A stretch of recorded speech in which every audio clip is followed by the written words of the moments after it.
शुक्रवार को fight of night martial art academy Neemuch पर अंतर्राष्ट्रीय एमएमए महिला खिलाड़ी रजत पदक विजेता सुरभि सांखला का आगमन हुआ, जिन्होंने हाल ही में पाकिस्तानी महिला खिलाड़ी को मात देकर विजय प्राप्त की। उनके साथ अंतर्राष्ट्रीय कोच, रेफरी और एमएमए इंडिया के वाइस प्रेसिडेंट विकास शर्मा भी मौजूद रहे, जिनका मालवा की माटी पर एमएमए और साक्षी फाउंडेशन टीम द्वारा भव्य स्वागत किया गया और पत्रकार वार्ता द्वारा उनके अनुभव को साझा किया गया।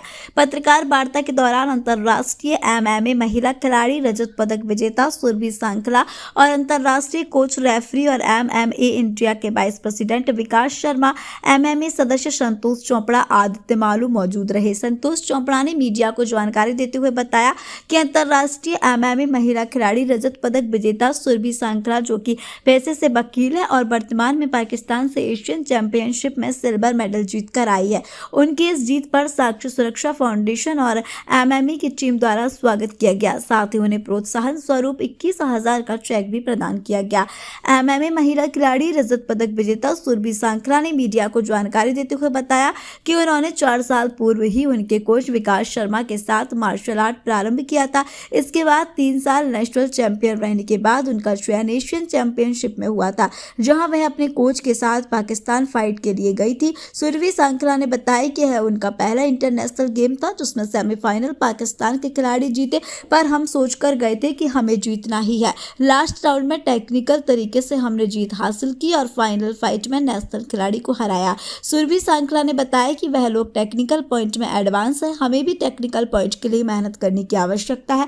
पाकिस्तान खिलाड़ी उनसे लंबाई में अधिक और 5 में पावरफुल भी दोनों राउंड में 1 और 2 पॉइंट से भी आगे रही और लास्ट राउंड में लॉकआउट में हमने जीत हासिल की। यह जीत भारत के लिए भी ऐतिहासिक जीत है। सुरभि सांखला ने बताया कि अगली बार हम गोल्ड मेडल जीत कर लाएंगे। भी सांखला है। अभी मैं एशियन चैम्पियनशिप में सिल्वर मेडल लेकर आई हूँ पाकिस्तान को हराकर। मैंने मिक्स मार्शल आर्ट 4-5 साल पहले चालू किया था अपने कोच श्री विकास शर्मा के साथ और बस अभी लगातार 3 साल तक नेशनल चैम्पियन रहने के बाद मुझे एमएमए इंडिया ने सिलेक्ट किया एशियन चैम्पियनशिप के लिए और हम ये एशियन चैम्पियनशिप में सिल्वर मेडल लेकर आए। आपने शुरुआत किस तरीके से अपने करियर की है? घर वालों का भी सपोर्ट रहा होगा, कुछ घर वाले बोलते भी हैं कि जैसे महिलाएं हैं तो रोक टोक थोड़ी सी होती है, तो किस तरीके से करियर की शुरुआत की? आज जो है आप पाकिस्तान की टीम से मुकाबला करके नीमच पहुँचे। मुझे खेल में तो हमेशा से रुचि रही थी, फिर मैंने वकालत की तो मैं प्रैक्टिसिंग एडवोकेट हूँ, तो प्रैक्टिस के साथ साथ मुझे थोड़ा सा लगने लगा था कि अब थोड़ा फिटनेस पे भी ध्यान देना है, मुझे काफ़ी लगता था, तो मैंने मार्शल आर्ट्स ज्वाइन किया। मैंने सोचा क्यों ना मार्शल आर्ट्स सीखा जाए, तो मैं सर से मिली, विकास सर से। उन्होंने मुझे धीरे धीरे फिर मुझे उस खेल में दिलचस्पी आने लगी। उन्होंने भी मुझ में पोटेंशियल देखी, उन्होंने कहा मुझे टूर्नामेंट्स खिलाए, स्टेट टूर्नामेंट्स खिलाए, नेशनल टूर्नामेंट्स खिलाए। फिर वो खेलते खेलते एक कॉन्फिडेंस आ गया अंदर से और वो इतना पैशन हो गया कि मैंने सोचा कि मैं अब अपने प्रोफेशन के साथ साथ खेल भी जारी रखूँ। और हमेशा से मुझे बचपन से एक मेरा सपना था कि मुझे देश के लिए खेलना है। एक बार मुझे वो झंडा देश का मुझे वहाँ बाहर ले जाकर मुझे उसको लहराना है, मुझे वो मेरा सपना था।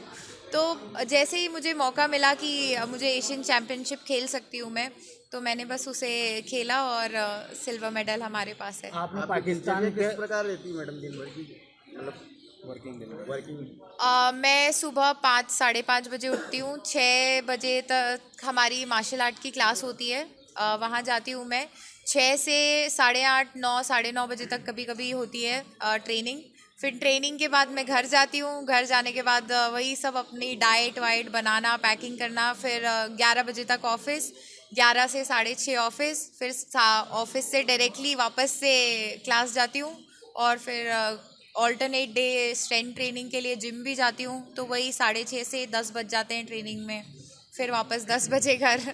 पाकिस्तान के खिलाफ आपने मैच खेला, आप अनुभव शेयर कीजिए कि क्यों देश के लिए खेल रहे, पाकिस्तान को आपने हराया है, तो कैसा फील हुआ उस टाइम आपको? कोई भी देश हो सामने, तो जब देश के लिए खेलते हैं तो बहुत रिस्पॉन्सिबल फील होता है कि हमें जीतना ही है, क्योंकि वहाँ पर इंडिविजुअलिटी नहीं रहती है, खुद के लिए खेलना नहीं होता है, देश के लिए होता है। और पाकिस्तान रहता है तो एक अंदर से ऐसा लगता है कि नहीं, अब तो जीत कर ही जाना है, जो कि बहुत लाजमी है। हमें भी पता है कि हमारी पाकिस्तान के साथ कैसी चीज़ें रहती हैं, तो वो अंदर से बहुत प्रेशर था। कि मतलब अब मार खा के तो घर जाना नहीं है बिल्कुल भी। पहले ही दूसरे देश में, वहाँ पर भी पाकिस्तान से मार खा के देश तो नहीं जा सकते वापस। तो मुझे पता था लास्ट राउंड में कि मुझे कैसे भी करके इसको मरना या मारना वाली सिचुएशन पे लेके आना है फाइट को। तो बस वही चल रहा था दिमाग में। इस खेल से जुड़ी हुई आपके साथ में? हमारे ट्रेनिंग सेंटर पे काफ़ी लड़कियां हैं, उनमें से काफ़ी बहुत अच्छी नेशनल प्लेयर्स भी हैं, काफ़ी नेशनल चैम्पियन भी है। आर्या हमारे यहाँ पर खेलती है, वो सर की स्टूडेंट है वो भी, और वो भी एक अंतर्राष्ट्रीय प्रतियोगिता में पार्ट ले चुकी है, वो भी नेशनल चैम्पियन है। तो काफ़ी लड़कियों में काफ़ी खिलाड़ी हैं, और मैं चाहती हूँ कि और खिलाड़ी आएँ और आगे बढ़ने के लिए सोचें ये सब देखकर। आगे क्या प्लानिंग है? आप नारी शक्ति है, नारी शक्ति का दूसरा रूप है आप, तो किस तरीके की प्रेरणा जो है युवतियों को आने वाले समय में देना चाहिए, किस तरीके से उनको रहना चाहिए? मुझे ऐसा लगता है कि हम कितने ही एडवांस होते जा रहे हैं। तो एक वकील के तौर पर भी मैं डेली ये फील करती हूँ कि कहीं ना कहीं अगर आप एक महिला हो तो आपको थोड़ा सा तो डोमिनेंस देखना पड़ता है, मतलब आपको थोड़ा नीचे स्तर पर रखा जाता है। मैं ये नहीं कहूँगी कि नीचा दिखाया जाता है, लेकिन कहीं ना कहीं वो संभाव नहीं है महिलाओं और पुरुषों में। तो हर दिन हमें थोड़ा सा ज़्यादा स्ट्रगल करना पड़ता है। तो मुझे ऐसा लगता है कि जब हम खुद से अचीव करना चालू करेंगी औरतें, खुद से कॉन्फिडेंस महिलाओं में ज़्यादा आएगा और विल पावर उनकी बढ़ेगी, तो उन्हें सम्मान भी मिलेगा और उन्हें खुद के लिए भी खुशी होना चालू होगी। और खेल को लेकर आगे क्या प्लानिंग है? आगे बस यही प्लानिंग है कि जो कमियां रह गई थी, जिसकी वजह से हम सिल्वर लेकर आए हैं, उन्हें हम बिल्कुल और बेहतर तरीके से ठीक करें और गोल्ड लेकर आए देश के लिए। ये था कि इस खेल को आपको सरकार की तरफ से एप्रिसिएशन तो मुझे मिला है बेशक, लेकिन अगर फाइनेंशियल टर्म्स में भी थोड़ा सा बेनिफिट मिले या फिर हमें थोड़ा सा सपोर्ट मिले तो हम बाहर जाके ट्रेनिंग कैंप्स कर सकते हैं, जो कि हमारी गेम के लिए बहुत ज़रूरी है। और अगर बाहर जाके हमें ट्रेनिंग कैंप्स अटेंड करने के लिए फाइनेंशियल बर्डन नहीं रहेगा तो हम और बेहतर परफॉर्मेंस दे पाएंगे, क्योंकि बाहर के खिलाड़ियों के पास बहुत सपोर्ट रहता है। आपका नाम? सुरभि सांखला। Thank you.